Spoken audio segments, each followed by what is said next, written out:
Y ahora sí. Bueno, hola a todos, a todas que se están conectando a la sesión de hoy. Estamos en la segunda sesión del ciclo de talleres Política Climática desde abajo y nos acompaña Pablo Bertinat. Estaba yo en proceso de presentarle. Pablo es ingeniero electricista y magíster en sistemas ambientales humanos. Es profesor e investigador de la Universidad Tecnológica Nacional de Rosario, Argentina, y director del Observatorio de Energía y Sustentabilidad de dicha universidad. Así también es miembro del Pacto Ecosocial e Intercultural del Sur. Y hoy día vamos a estar conversando sobre transición energética. Y bueno, les había comentado que les había dejado un link para que pudieran responder algo breve en Mentimeter. Así que les voy a mostrar lo que han ido respondiendo en base a la pregunta. Para quienes no han visto la presentación, lo pueden hacer por mientras, les estoy copiando el link. Es el mismo que está en el chat de WhatsApp, es el mismo que está en el chat de Zoom. Y bueno, vamos a revisar entonces eh, las aplicaciones acá y nos vamos a ir a Mentimeter.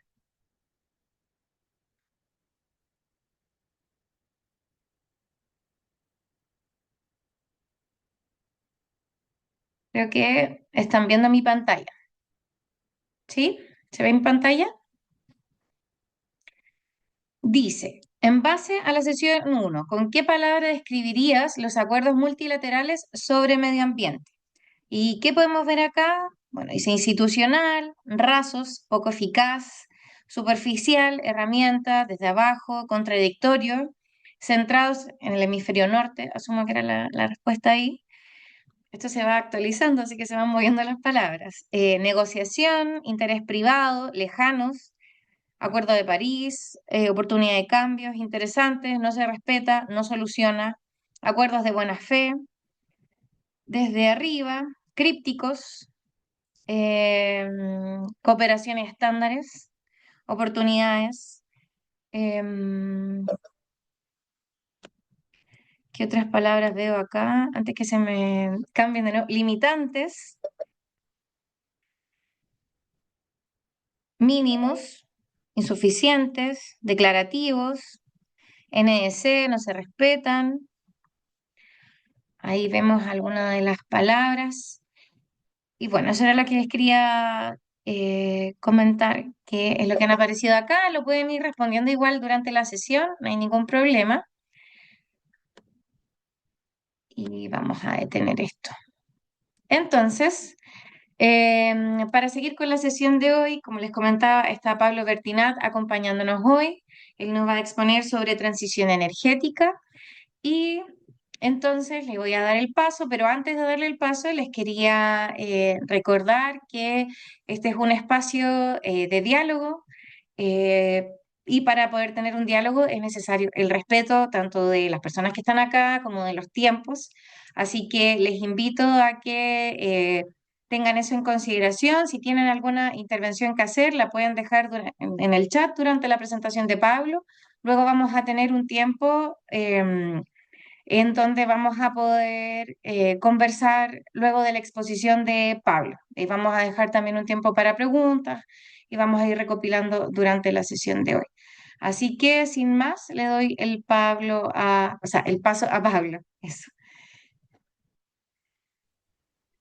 Muchísimas gracias, Karen. Muchísimas gracias a Olka por la invitación y poder compartir este rato con ustedes algunos temas. Entonces, si te parece, comparto pantalla. Solamente después decime si se está viendo bien, nada más, para quedarme tranquilo y arranco nomás. Yo no voy a estar viéndolo, pero arranco con la presentación con esta motivación. No pude ver todo el encuentro de la última vez, sí vi la presentación, y me pareció sumamente interesante lo que estuvo planteado allí como para revisar. La intención hoy en esta presentación es revisar algunas cuestiones más o menos específicas de cómo está la situación energética global, también en un contexto de cambio climático, pero no solo de cambio climático, y en todo caso plantearles en un momento donde está muy en discusión la temática de la transición energética, en particular en muchos países de América Latina, entre ellos Chile, donde hay una discusión fuerte sobre la temática, plantearles qué entendemos nosotros por la transición energética, por dónde pensamos que habría que trabajar la temática de la transición energética a partir de revisar en todo caso qué ejes sería necesario tener en cuenta para pensar en una transición energética a la que nosotros llamamos justa y popular, ¿no? En ese marco, no me voy a detener acá, ustedes estuvieron trabajando la temática de cambio climático, pero sí colocarlo en el centro como la principal problemática socioambiental a la que nos enfrentamos como sociedad, ¿no? La problemática del calentamiento global y el cambio de clima es central y tiene en su base una responsabilidad muy fuerte por parte del sistema energético mundial.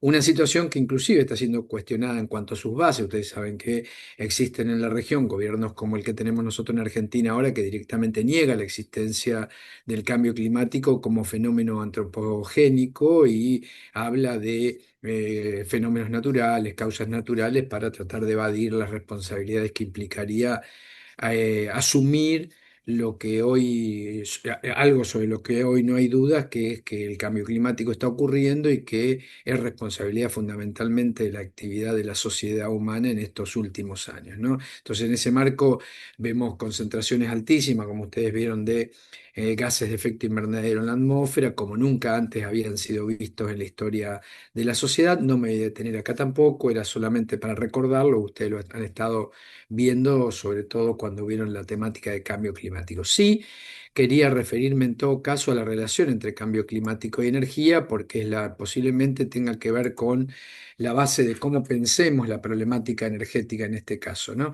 Y en ese marco, en primer lugar, poder ver a partir de estas gráficas que estamos mostrando acá que estamos frente a un momento sumamente complejo. Ahora lo vamos a ver después en algunos datos globales sobre lo que está ocurriendo y lo que pasó en los últimos 20 años, pero lo que estamos viendo a nivel global es un crecimiento muy fuerte de la utilización de combustibles fósiles, a lo que ahora se suma, de la mano del discurso de la transición energética, un avance de las energías renovables. Ahora, lo que no está ocurriendo es lo que se planteaba que debía ocurrir al menos, que era que las fuentes renovables de energía estén suplantando los combustibles fósiles, sino lo que estamos viendo es que las fuentes renovables de energía que se están desarrollando en todo el mundo lo que hacen es sumarse a los combustibles fósiles, en definitiva en un contexto de situación que nosotros denominamos de expansión energética. O sea, lo que estaríamos frente en este momento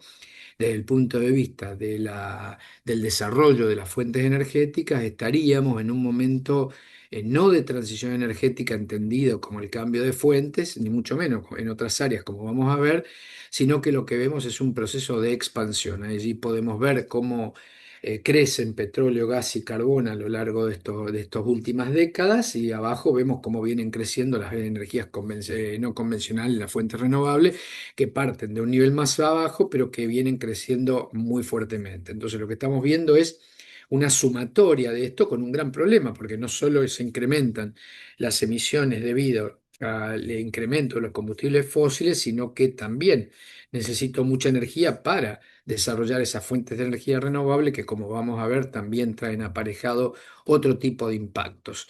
Si viéramos esto desde el punto de vista de las emisiones y en un contexto histórico, vemos que al igual que el crecimiento de la cantidad de energía, las emisiones globales, producto de los combustibles fósiles, vienen creciendo fuertemente desde el año 60 hasta acá, por ejemplo, y los únicos momentos donde vemos momentos o instantes, si se quiere, porque son periodos muy cortos de reducción de las emisiones tienen que ver con las crisis económicas, ¿no? La primera crisis del petróleo, la segunda crisis del petróleo, la disolución de la Unión Soviética, la crisis financiera global del 2008, la pandemia, etcétera, muestran momentos donde, que son los únicos momentos donde se produce un retroceso en las emisiones producto de fósiles que tiene que ver con momentos de crisis económica, con lo cual, más allá del análisis específico de la crisis, lo que estamos viendo es que hay una vinculación directa entre crecimiento económico, crecimiento del PBI, crecimiento de las emisiones y el consumo de combustibles fósiles, en los cuales los únicos momentos donde pudimos bajar tiene que ver con momentos donde el PBI ha decrecido o al menos estancado de alguna manera y ha frenado el crecimiento económico tal cual lo conocemos y tal cual lo medimos en ese marco, ¿no? En este sentido, este momento de expansión energética global es un momento muy particular además, porque es un momento en el cual se da un contexto de avance de las derechas a nivel global y un avance muy fuerte de la militarización a nivel global y que tiene un contexto energético muy fuerte, porque cuando comenzó la guerra Rusia-Ucrania, la primera reacción de Europa fue tratar de buscar por el lado de los renovables cómo suplantar a los combustibles fósiles, en particular el gas que traía vía Ucrania desde, desde Rusia, y en ese marco este juego de tratar de suplantar por renovables duró muy poco y lo que se empezó a perpetuar a partir de ese momento es un movimiento más de securitización, o sea que la sociedad europea, pero no solo europea, empezó a pensar más en la seguridad energética que en la transición energética, y esto lo llevó fundamentalmente, o lo que podemos ver a partir de eso, es un movimiento muy grande de recursos para fundamentalmente marcar el incremento de los gastos militares. Este dato, fíjense en que es un dato de los gastos militares del 2021 que ha quedado sumamente viejo hoy en día con el incremento de los gastos militares de los diferentes países que están encontrando como única solución a futuro incrementar su poderío militar para tratar de hacerse de los recursos necesarios para lo que ellos entienden por desarrollo. Fíjense en que inclusive en ese momento los gastos militares eran mayores al subsidio de los combustibles fósiles y comparado con el financiamiento climático mostraban una desproporción gigante, con lo cual está marcando qué es lo que está viendo el norte global sobre esto, que es un peligro para el sostenimiento de su modo de vida imperial, que implica garantizarse vía seguridad militar, en muchos casos, el abastecimiento de recursos para sostener los niveles de vida imperiales, como decimos, en particular en el norte global, particularmente en Europa, Estados Unidos y también otras regiones vinculadas al norte global. Esta es una de las características centrales hoy del sistema energético, que es, como decíamos, expansión y a su vez un modelo de securitización del abastecimiento para garantizarse ante conflictos y ante el empeoramiento por la situación climática de la perspectiva global, garantizarse los recursos necesarios, como decíamos, para sostener ese modo de vida imperial. Si viésemos la matriz energética global, de estos últimos años, veríamos que, como vemos acá, entre perdón, carbón, petróleo y gas natural, tenemos más de un 80% de fuentes energéticas y vemos que en los últimos años creció casi un 50% las emisiones producto del consumo de energía en el mundo. O sea, desde el 2000 al 2022 creció un 50% la cantidad no solo la cantidad de energía, sino la cantidad de emisiones.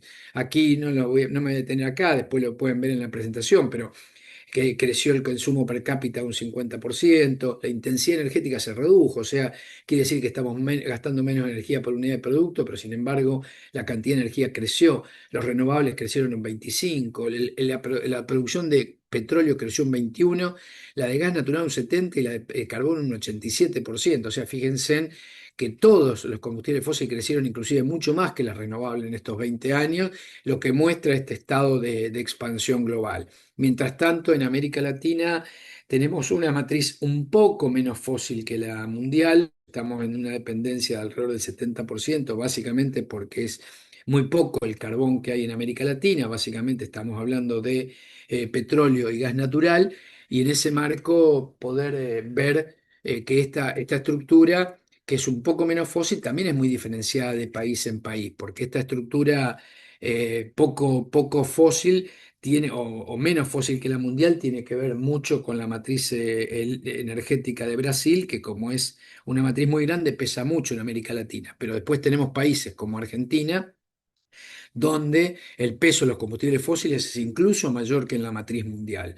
Al mismo tiempo, si viésemos en qué se utiliza la energía en América Latina, veríamos que en gran parte, y a diferencia de lo que ocurre en el mundo, se utiliza en el transporte. El principal sector de consumo de energía es el transporte, después le sigue la industria y el sector residencial. Esto también varía de país a país, es muy importante tanto el análisis de la matriz como los sectores de consumo en cada uno de los países para pensar también en cuáles pueden ser alternativas para pensar en este proceso de transición energética que quisiéramos tener, ¿no? Entonces, en ese marco, pensar esas alternativas. Este proceso de transición energética o este proceso de producción y consumo de energía se muestra muy particularmente en América Latina en cuanto a lo que implica la extracción doméstica de materiales, o sea, el crecimiento exponencial tanto de energía de América Latina como de los aportes que hace América Latina al resto del mundo lo que están trayendo aparejado es un crecimiento muy fuerte de la extracción doméstica de materiales en América Latina. Esto quiere decir la extracción de combustibles fósiles, de biomasa, de minerales, metálicos, no metálicos, etcétera, para los cuales lo que podemos ver en esta gráfica, que es un estudio de un informe sobre la economía circular en el mundo y en particular en América Latina, muestra que América Latina es el continente que más extracción doméstica tiene de materiales per cápita y es a su vez un continente que exporta casi el 40 o el 40% de toda la extracción doméstica de materiales. Esto es muy impactante porque esto implica el generar una visión del continente, de extracción muy fuerte en el continente, que implica, en definitiva, un flujo de materiales y minerales que en muchos casos está ligado a la transición energética y que además intenta estar mucho más ligado, porque si vemos, por ejemplo, lo que es la ley de materiales o minerales críticos por parte de la Unión Europea, que plantea agilizar todos los mecanismos posibles para hacerse de los materiales y minerales necesarios que ellos piensan que son necesarios para su transición, van a implicar una gran presión sobre América Latina, o sea, una presión adicional por la extracción de recursos para la transición energética en virtud de estos discursos. Y esto lo vemos particularmente en nuestros países, lo van a ver particularmente en Chile, lo están viendo en Chile, porque, por ejemplo, uno de los principales elementos para la transición energética tiene que ver con el cobre, otro tiene que ver con el litio, evidentemente, y bueno, todos esos impactos seguramente van a venir de la mano de un discurso de la transición energética, en un contexto de límites materiales muy fuertes donde hoy en día el problema no es solo la problemática de los combustibles fósiles, sino que la problemática es también el agotamiento de muchos otros materiales y minerales asociados a la transición energética. En ese marco, entonces, estamos viendo un momento de expansión del capitalismo industrial global que a su vez está empezando a chocar con los límites planetarios, con las pandemias, con los incendios, con la proliferación de fenómenos meteorológicos extremos, disrupciones energéticas, cortes, como estamos viendo en muchos lugares, o sea, inestabilidades energéticas, y aparece esta idea que plantean González Reyes y Almazán de aprender a vivir en un mundo condicionado por el cambio climático, la crisis ecosistémica y una disposición limitada de energía y materiales, ¿no? Y en ese marco entender que lo que estamos viendo vinculado a colapsos que no es apocalipsis, sino que son en definitiva, o entender que el colapso no es el apocalipsis, no es que el mundo va a explotar, sino que lo que ocurre es que se está dando un proceso de desmoronamiento del orden global que está dando paso a una situación compleja. Y ahí vemos infinitos efectos de colapsos localizados, etcétera. Estos son algunos de los que vimos en Brasil, Argentina, etcétera, los últimos años. Seguramente ustedes también tienen ejemplos de Chile que muestran algunos efectos de estas situaciones donde ya inclusive nos cuesta, como en estas imágenes, de diferenciar entre lo real y lo virtual, ¿no? Y lo creado como imagen. En ese marco, pensar en la transición energética requiere para nosotros pensar que la energía tiene múltiples caras. Para nosotros la energía no es solamente un elemento físico, o lo que se denomina de la física nosotros aprendíamos que la energía es aquello que suministrábamos o quitamos un sistema material para moverlo, transformarlo, calentarlo, etcétera. Hoy en día para nosotros, para poder pensar en un proceso de transición energética, asumimos que la energía tiene múltiples caras, que es mucho más que un concepto físico, es también un elemento social, político, económico, cultural, y también que energía y materiales son dos caras de una misma realidad, en definitiva, y que tenemos que tratar de la misma manera energía y materiales para poder pensar en un proceso de transición energética. Dicho esto, si nosotros pensamos que la energía no es solo un elemento físico, claramente entendemos que la transición energética no es solamente un problema tecnológico, un problema de cambio de fuentes energéticas, sino que abarca otras problemáticas en un contexto fundamentalmente de límites planetarios que tienen que ver con los límites que tenemos que poner a los combustibles fósiles por el cambio climático, límites biofísicos de los materiales, pero también de desigualdades. O sea, el contexto en el cual pensamos o tenemos que pensar la transición energética es un contexto de límites y desigualdades, y tenemos que jugar en ese entorno para poder construir un proceso de transición energética. En ese marco, pensar en una transición, que una transición es un proceso de cambio, en definitiva, es tratar de pensar qué es lo que nos parece que está mal del sistema energético para poder cambiarlo.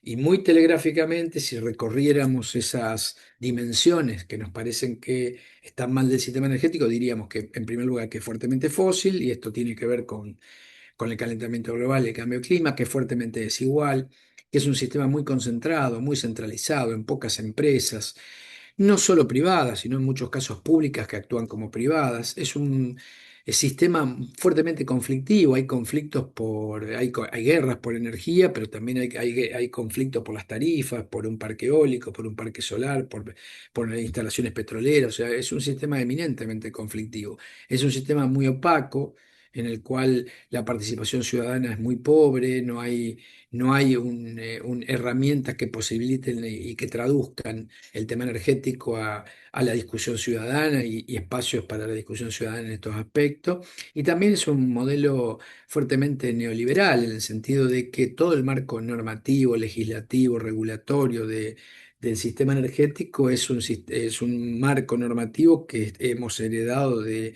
la década del 90, del neoliberalismo, de las privatizaciones, etcétera, y que en ningún momento se ha cambiado en todas estas décadas, y que ha volteado lo poco que tenían las normativas anteriores, pensadas en algunos momentos como que pensaban en la energía en algún momento como derecho, como servicio público, para pensarlo como una mercancía.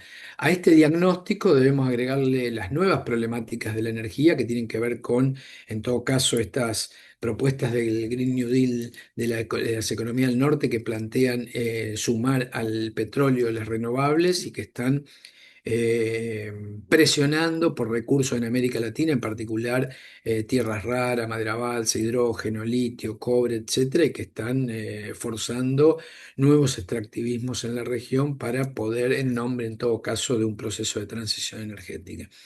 En ese marco, ¿qué es lo que hay que cambiar? Para nosotros, el sistema energético no se reduce a la producción y consumo de energía, sino que para nosotros el sistema energético es un conjunto de relaciones sociales que vinculan el sistema humano entre sí, con la naturaleza, y que se encuentran determinadas por las relaciones de producción existentes. O sea, no estamos hablando de un problema tecnológico, sino estamos hablando, como decíamos, de un problema político, económico, social, cultural, tecnológico, en todos sus aspectos. Y este cambio debe ser realizado en este contexto, como decíamos, de límites y desigualdades. O sea, cómo encontrar un camino para poder construir este proceso de transición energética en este marco. En ese sentido, la idea es poder comentarles muy, muy brevemente para que nos quede espacio para el intercambio. Nosotros imaginamos estos ejes para pensar la transición energética: la relación entre derecho y mercancía, la relación entre energía y necesidades humanas, relación entre energía y redistribución de la riqueza, el cambio de la matriz. El modelo productivo, la democratización, las tecnologías son los ejes que nosotros creemos que es importante recuperar para pensar en un proceso de transición energética. Voy a recorrer algunas de ellas, un par de diapositivas de cada una para mostrarles, pero voy a hacerlo relativamente rápido para que nos quede tiempo. Pero voy a intentar poner también en algunos casos algunos ejemplos para que podamos imaginarnos qué significaría abordar cada una de estas dimensiones en cada uno de nuestros países. En primer lugar, la relación perdón, la relación que decíamos entre derecho y mercancía, nosotros la abordamos desde una idea que plantea, que plantea desmercantilizar el sistema energético. Y en ese marco nosotros asumimos el concepto de desmercantilización como la disputa de la centralidad de los mercados para resolver necesidades humanas. O sea, poner sobre la mesa otra mecánica de resolución de necesidades humanas que no sean los mercados y en ese marco concebir a la energía como parte de los comunes, como una herramienta, no como un fin en sí mismo y que debe ser parte de los derechos colectivos en congruencia con los derechos de la naturaleza. Los derechos sociales son construcciones sociales, ¿no? Y en ese marco creemos que la construcción del derecho social a la energía es un camino necesario para poder abordar, para poder avanzar en ese marco.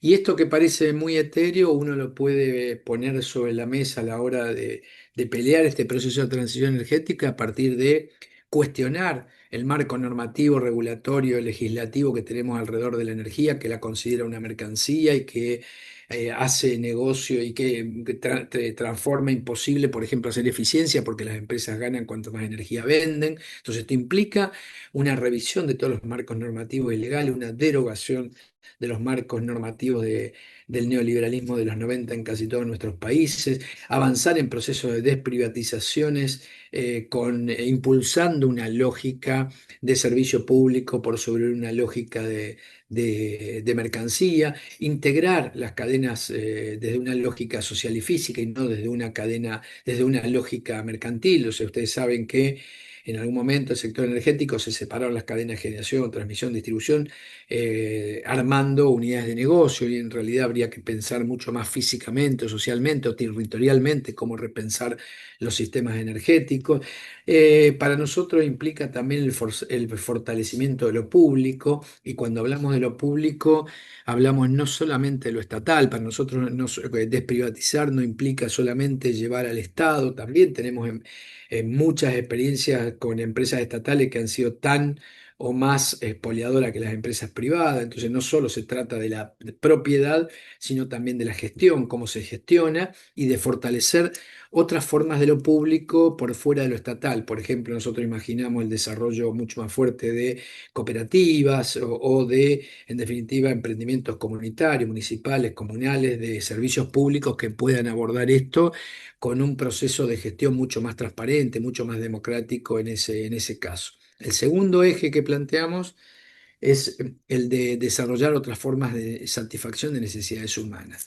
Claramente sabemos todos y hemos visto infinitos datos que el mundo es inviable si todos aspirásemos a consumir como un americano medio. Esto implica poder cuestionar los modos de consumo, poder cuestionar la manera en que somos felices, cómo poder trabajar en la construcción de satisfacción de necesidades con menos materia de energía. Esto es un desafío cultural de largo plazo, pero en la medida que no podamos construir estas formas de vida sobre la tierra, va a ser muy difícil adaptarnos a un contexto de límites y desigualdades, ¿no? Entonces, en ese marco, pensar en políticas que desarrollen, por ejemplo, cadenas cortas de producción que prioricen lo local, las redes de consumo sustentable, las normativas de obsolescencia programada, los análisis de ciclo de vida, la previsión de publicidades sobre diferentes ramas de producto. Lo que está claro es que esto es una batalla cultural y que no lo va a resolver la sociedad de consumo, sino que solamente los sectores populares podemos pensar en estas formas de vida donde se evite lo suntuario para pensar en formas de vida sustentables que de alguna manera nos permitan, como decíamos, ser felices con menos materia y energía. Y esto es una construcción social. El siguiente punto es la necesidad de redistribuir desde la energía. Para nosotros la energía es una herramienta de redistribución de riqueza y estamos frente a una situación en la cual la pobreza energética ha crecido en casi todo el continente en las últimas décadas y necesitamos tener políticas urgentes para mitigar la pobreza energética. Y ahí hay muchos elementos para trabajar, sobre todo en las políticas locales, vinculando las políticas de hábitat, atacando la riqueza energética, restringiendo los usos suntuarios, estableciendo cuotas mínimas y máximas. Creemos que hay una cantidad de herramientas que podemos utilizar para pensar en este proceso. El siguiente punto es el más técnico, tal vez, ¿no? Que es cómo claramente tenemos que dejar los fósiles, claramente tenemos que ir a fuentes renovables, pero utilizadas sustentablemente, de manera de que tampoco produzcan impactos como están produciendo en muchos casos parques eólicos y solares, como ustedes conocen también, o hidráulicas, como ustedes conocen también. Entonces se trata de pensar de alguna manera cómo reducir el tamaño de la matriz energética. Nosotros no podríamos tener una matriz energética del tamaño de la actual a nivel mundial con fuentes renovables y sin fósiles, porque no nos alcanzarían los materiales minerales, no alcanzaría el cobre, no alcanzaría el litio para sostener. O sea, tenemos que reducir la matriz energética, o sea, de reducirla en tamaño y hacerla mucha menos fósil y más renovable. Pero sin reducirla en tamaño tampoco hay viabilidad. Por eso es importante la redistribución de la energía, la eliminación de la desigualdad y encontrar caminos que nos permitan vivir con menos energía. El siguiente eje, voy terminando, dos cositas más para tratar de terminar en unos 5 minutitos. El siguiente eje es el cambio del modelo productivo. Antiguamente el modelo productivo se definía en un país en un momento y después se definían las políticas sectoriales como la política energética. Hoy en día la energía es una restricción y tenemos que discutir qué se produce, cómo se produce en cada uno de nuestros países, para quién se produce en cada uno de nuestros países y en definitiva cuál es la energía disponible. Pero claramente no tenemos energía disponible para cualquier cosa y tenemos que pensar en cómo, por ejemplo, si en América Latina el principal sector de consumo es el transporte, tenemos que pensar qué hacemos con el transporte, qué hacemos con la industria del automóvil particular de combustión interna, cuándo la cerramos, por qué la reemplazamos. Bueno, hay que discutir sector por sector qué sectores deben cambiar, cuáles deben desaparecer, cuáles deben fortalecerse y esto esconde claramente la rediscusión de cómo reorganizar el trabajo en la sociedad, donde no solo se trata del modelo productivo y del trabajo productivo, sino se trata de cómo reorganizar el trabajo en la sociedad incorporando dentro del trabajo todo lo que tiene que ver con los trabajos de cuidado, el trabajo reproductivo, etcétera, que tiene que ver con, en definitiva, una necesidad de blanquear para que la sociedad se haga cargo de estos trabajos, no solo de los productivos. Ahí tenemos una oportunidad de rediscutir, en definitiva, cómo reorganizar el trabajo en la sociedad y hay una serie de políticas públicas que pueden apuntar a esto en este sentido. Finalmente, dos temas, tecnologías y democratización. Tenemos que pensar qué tecnologías son sinérgicas con un proceso de democratización energética. No todas las tecnologías se adaptan a esto y tenemos que imaginar también que cuando hablamos de tecnología, no solo hablamos de fierro, de máquina, cuando hablamos de tecnología hablamos de procesos también, por ejemplo, ¿no? Entonces implica poder pensar en esas características. Y el último punto, sobre el cual no me voy a extender para que nos quede un ratito, tiene que ver con la democratización de las políticas energéticas. Ahí nosotros apostamos a la construcción de políticas energéticas locales, que creemos que es una muy buena oportunidad para poder pensar cómo desde lo local poder desarrollar espacios de vida mucho más sostenibles en el tiempo, creando nuestras propias políticas energéticas localmente y disputando la gestión de las políticas con, en definitiva, también con los estados nacionales, regionales, etcétera, también. Yo, en principio, si les parece bien, bueno, la idea que tenemos es esta, ¿no? Para nosotros la energía no es un fin en sí mismo, es una herramienta que permite satisfacer necesidades humanas en un contexto de recursos finitos y desigualdades, ¿no? Y sobre este contexto intentamos trabajar. Yo, si les parece, Karen, dejaría ahí, así nos queda un rato para intercambiar con el resto de los compañeros que están aquí. Súper, muchas gracias, Pablo. Muy preciso en el tiempo. Estoy impactada, gratamente. Eh, yo quisiera aprovecharme de esta ocasión y, bueno, un poco preguntar, partir con esta pregunta mientras los compañeros y compañeras que están en la sesión pueden ir también pensando en las suyas. Se ha comentado que esta COP30 tiene un importante enfoque minero. Eh, Incluso Vale es una, al menos yo escuchaba a una de las financistas de esta COP30 en Brasil, Vale, la empresa minera, que es causante de bueno, todo lo que ocurrió con Brumadinho y la contaminación. Eh, en clave de transición energética, cómo hablar de los minerales, porque se nos plantea que no puede haber transición sin minerales, pero tenemos también esto de los límites, en particular, qué alternativas y qué comentarios tienes tú al respecto? A ver, coincido con vos, no solo va a tener un enfoque minero fuerte, sino que también va a tener un contexto fósil importante, porque ahí también está toda la geopolítica vinculada al gobierno de Brasil, que quiere tratar de terminar de habilitar la explotación de hidrocarburos en la Amazonía y en particular en la cuenca del Amazonas, no solo en la Amazonía en sí, sino en todo el offshore que tienen ahí en la cuenca del Amazonas, en la salida de la cuenca del Amazonas. Hay una ambición por parte del gobierno brasilero de dejar habilitado eso y en particular con dos discursos, como decíamos, el de minería que vos decís, que es claramente, ahora comento por qué, y viene montado también sobre un discurso global alrededor del desarrollo del gas, ¿no? También porque hay un discurso global planteando el gas como un combustible de transición también, podemos hablar sobre eso en algún momento, pero que plantea el gas como combustible de transición y que en definitiva intenta eh, eh, sostener algún tiempo más la producción de fósiles en el mundo por sobre lo que sería necesario. Ahora, el tema minero es clave porque la ofensiva sobre América Latina es muy fuerte. La semana pasada en una charla con unos compañeros del TNI que dieron un ciclo que hicimos, nos mostraban todas las herramientas que está desplegando, en particular la Unión Europea, para hacerse de los materiales y minerales no solo en América Latina, sino en otras regiones del sur global, y que están planteando en definitiva ejercer todas las maneras para esto, e inclusive tratados de diferente tipo. E inclusive yo creo que viene de la mano también, esto debe ser visto también a la par del crecimiento de la militarización en la mayoría de los países, ¿no?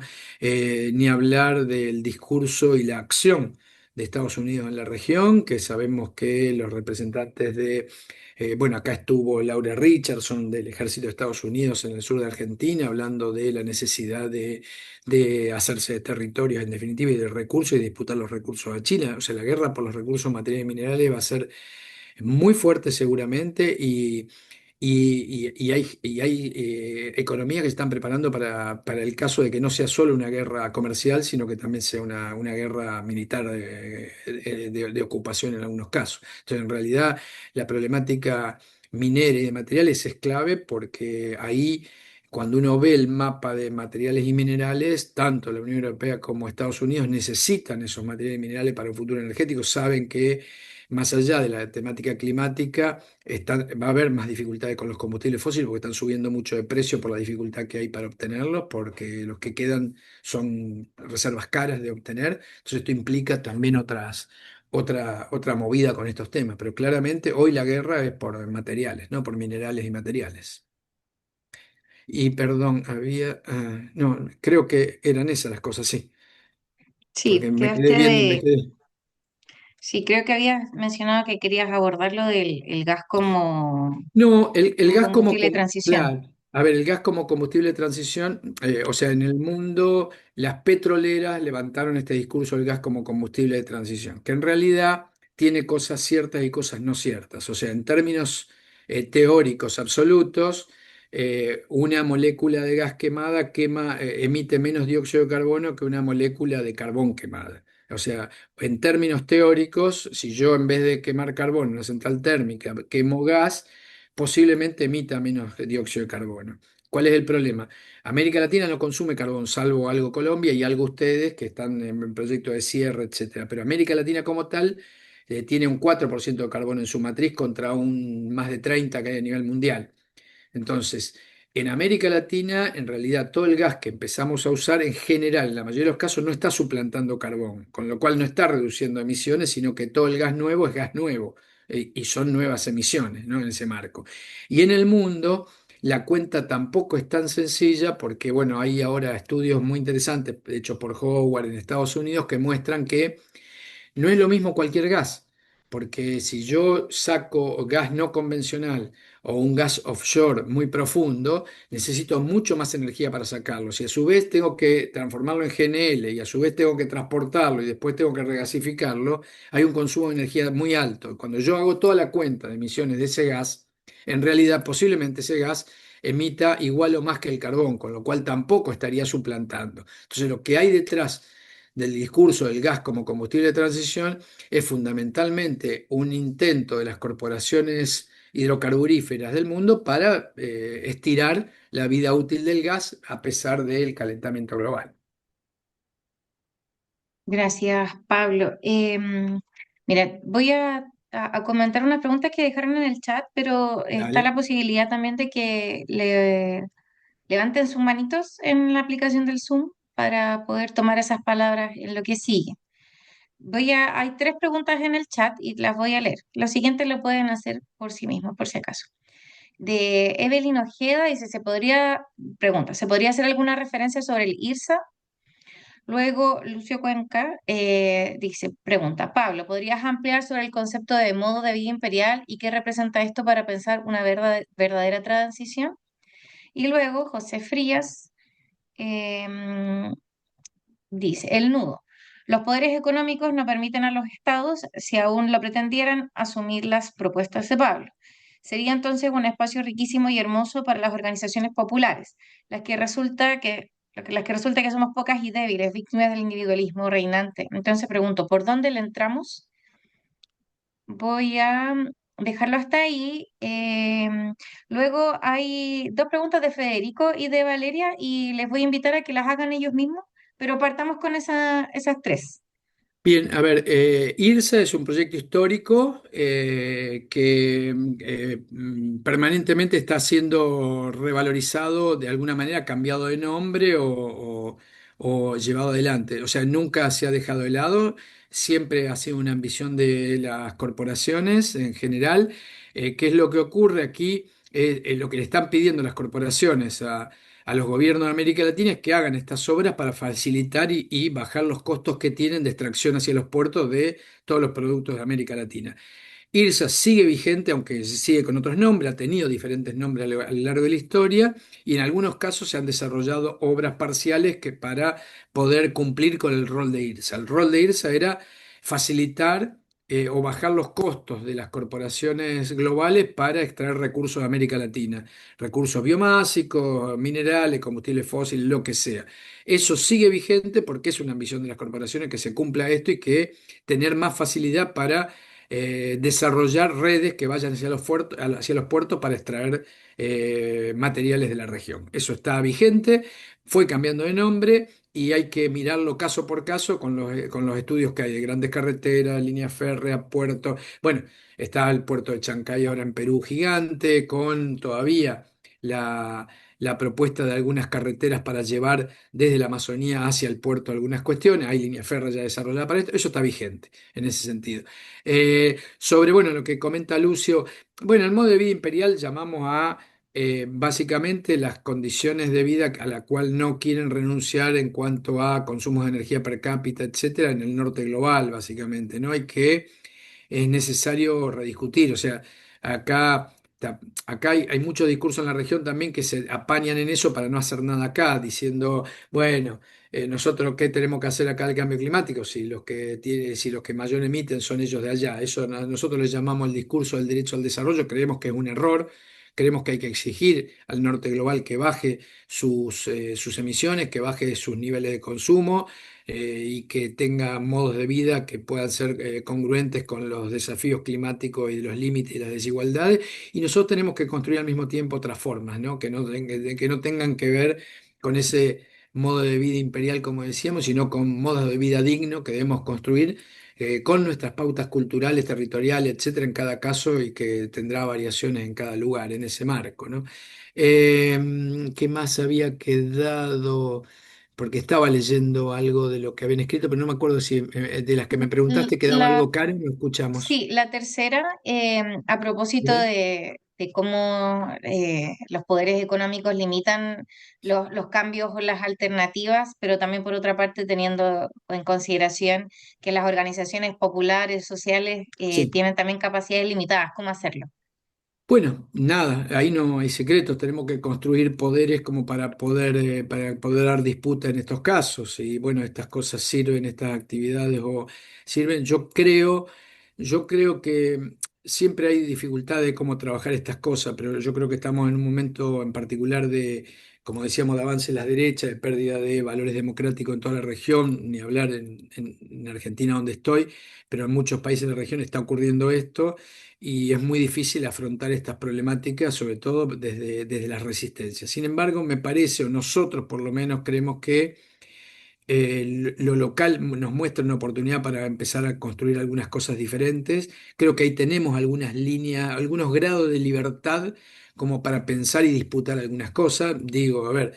Lo digo desde lo que yo trabajo, específicamente temáticas de energía. Nosotros trabajamos mucho con cooperativas de energía, entonces intentamos desarrollar políticas locales de energía, que los gobiernos locales se hagan cargo de la pobreza energética, que intenten ver políticas de generación, de eficiencia, cómo trabajar el hábitat. Creo que el poder disputar políticas locales sin encerrarse en cuestiones localistas, con un marco general que nos enmarque, creo que nos presenta una oportunidad de trabajo como para lograr algunos éxitos que nos permitan disputar sentido en estas cuestiones. Creo que ahí hay, en un momento de retroceso, si se quiere, en algunos aspectos, pensar en las disputas locales en este sentido, me parece que puede ser un refugio interesante para reconstruir poder. Pero claramente esto es una disputa de poder, ¿no? En ese marco se trata de construir poder de alguna manera en ese sentido. Muchas gracias, Pablo. Voy a darle el paso a Federico, luego a Federico Valdés, luego